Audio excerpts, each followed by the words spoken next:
Women's কলেজের NSS ইউনিটের উদ্যোগে বৃহস্পতিবার মাতঙ্গিনী প্রীতিলতা সভাগৃহে এক স্বাস্থ্য সচেতনতামূলক কর্মসূচির আয়োজন করা হয়। উক্ত অনুষ্ঠানে সভানেত্রীর আসন অলংকৃত করেন কলেজের অধ্যক্ষা সর্বরীনাথ মহোদয়া ও বিশেষ অতিথি হিসেবে উপস্থিত ছিলেন টিচার্স কাউন্সিলের সেক্রেটারি ডক্টর নিবেদিতা ধর এবং প্রধান বক্তা হিসেবে উপস্থিত ছিলেন স্বনামধন্য চিকিৎসক রূপকথা নাগ। কি জানাচ্ছেন সংশ্লিষ্টরা, শোনাবো আপনাদের।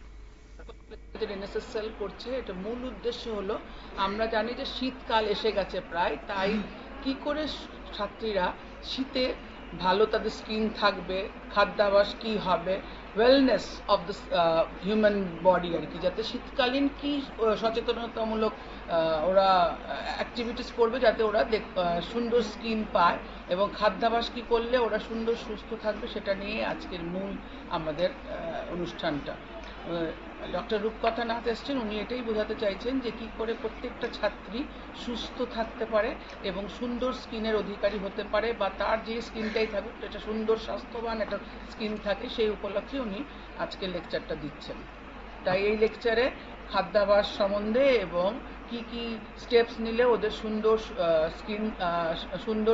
স্কিন বলুন, চামড়া বলুন, শরীরটা সুন্দর থাকবে, সেই উপলক্ষে মানে সেই সব বিষয়ে উনি কথাগুলো বলছেন। আপনার নাম এবং পরিচয়টা? আমি প্রিন্সিপাল শ্রীমতী সর্বরীনাথ, উইমেন্স কলেজ। আপনারা শুনলেন সংশ্লিষ্টের পক্ষ থেকে বক্তব্য। যেহেতু শীতকাল চলে আসছে, তাই সেই উদ্দেশ্যে স্বাস্থ্য সচেতনতার গুরুত্ব তুলে ধরেন। নিয়ে নিচ্ছে ছোট্ট একটি বিজ্ঞাপন বিরতি, সঙ্গে থাকুন।